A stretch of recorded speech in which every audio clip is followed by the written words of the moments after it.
आज हम हिंदी व्याकरण में कारक पढ़ेंगे।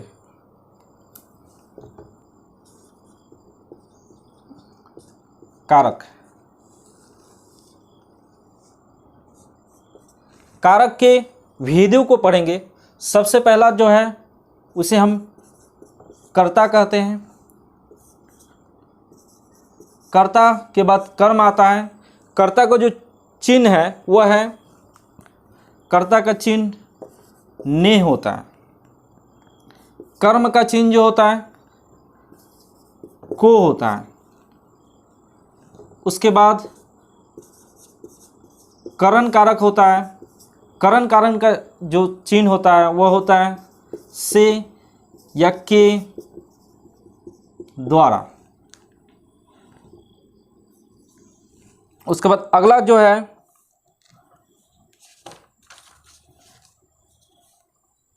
संप्रदान।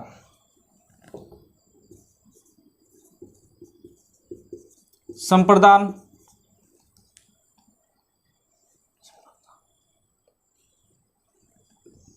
संप्रदान का चिन्ह होता है को या के लिए। सिमिलरली संप्रदान के बाद अपदान आता है।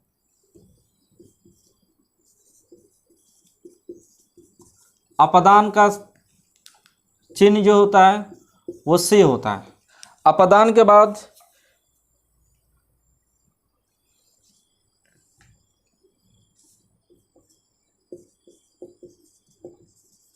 संबंध होता है। संबंध में का के की होता है। उसके बाद अगला जो है वो अधिकरण है।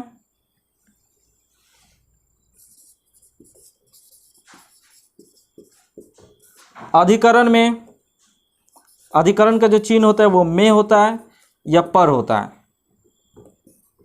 और अंतिम जो है वो संबोधन होता है। संबोधन जैसे इसका चिन्ह होता है हे, अरे इत्यादि। तो इस प्रकार हम लोग देख लिए कारक के भेद: कर्ता, कर्म, करण, संप्रदान, अपदान, संबंध, अधिकरण और संबोधन। तो कारक के टोटल 8 भेद हैं और यहाँ पे उसका चिन्ह है। कर्ता ने कर्म को करण से या के द्वारा, संप्रदान को या के लिए, अपदान से, संबंध को का के की, अधिकरण में या पर, संबोधन हे या अरे। यहाँ पर भी करण जो है से और यहाँ पे अपदान है। अपदान में भी से है। तो यहाँ अपदान का अर्थ होता है यहाँ पे अलगाव का बोध होता है और यहाँ पर जुड़ने का बोध होता है। अब एक एक का एग्जाम्पल देखते हैं। कर्ता कारक किसे कहते हैं इसका एग्जाम्पल देखेंगे। जैसे राम ने रावण को मारा। तो यहां पर इस वाक्य में काम करने का कार्य कौन कर रहा है? क्रिया को कौन संपादित कर रहा है? राम। तो राम यहां पर क्या है? कर्ता है, जिसे इंग्लिश में हम सब्जेक्ट के नाम से जानते हैं। राम कर्ता है और कर्ता का चिन्ह क्या है? ने है। तो कर्ता का चिन्ह यहां पर ने आ गया। उसके बाद रावण को मारा। तो यहां पर राम जो कार्य कर रहा है उसका फल किस पे पड़ रहा है? कार्य करने, दैट मीन्स मारने। जो मारा, किसको मारा? रावण को। तो यहां पर रावण जो है वह कर्म है। रावण कर्म है और कर्म का चिन्ह क्या आता है? को। तो इस प्रकार यहां पर राम कर्ता है और उसका चिन्ह जो है ने है। रावण यहां पर कर्म है क्योंकि क्रिया का फल उस पे पड़ रहा है। दैट मीन्स किसको मारा गया? रावण को मारा गया। और कर्म का जो साइन होता है, कर्म का साइन, वह को हो गया। और यहां पर रावण को मारा क्या हुआ? वह क्रिया हो गया। सिमिलरली करण से का एग्जाम्पल देखते हैं।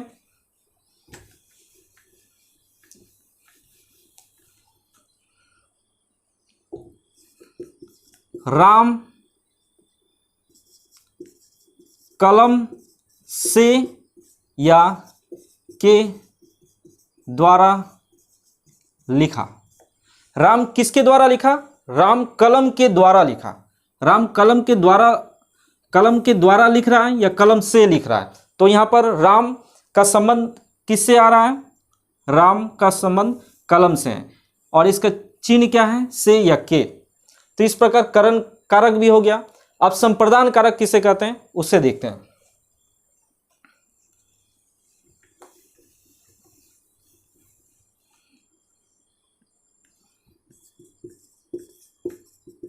गरीबों को भोजन दो। यहां पर संप्रदान कारक का अर्थ है को। यहां पर किसे भोजन देने के लिए कहा जा रहा है? गरीबों को भोजन देने के लिए कहा जा रहा है। तो गरीब के साथ यहां पर को जुड़ा हुआ है, इसलिए संप्रदान कारक को या के लिए। अब अगला जो है वह अपादान है।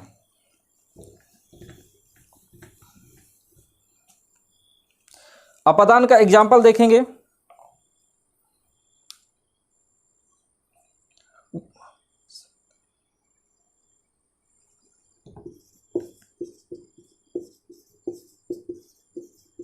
पेड़ से पत्ता गिरा।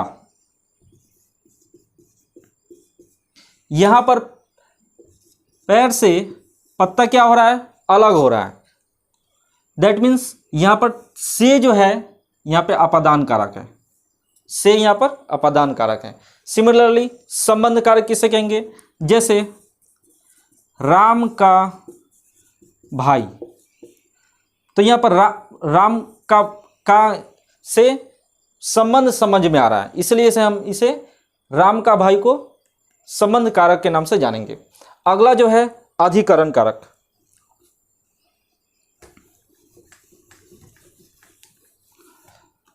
अधिकरण कारक उसे कहा जाता है जिससे स्थान का बोध हो। जैसे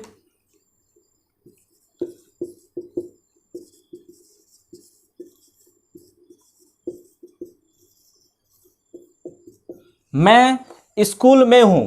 तो यहां पर क्या चीज से समझ में आ रहा है? मैं। तो जहां पर भी सेंटेंस में मैं हो वह कौन सा कारक होगा? अधिकरण कारक होगा। इसके अलावा संबोधन किसे कहा जाता है? हे राम,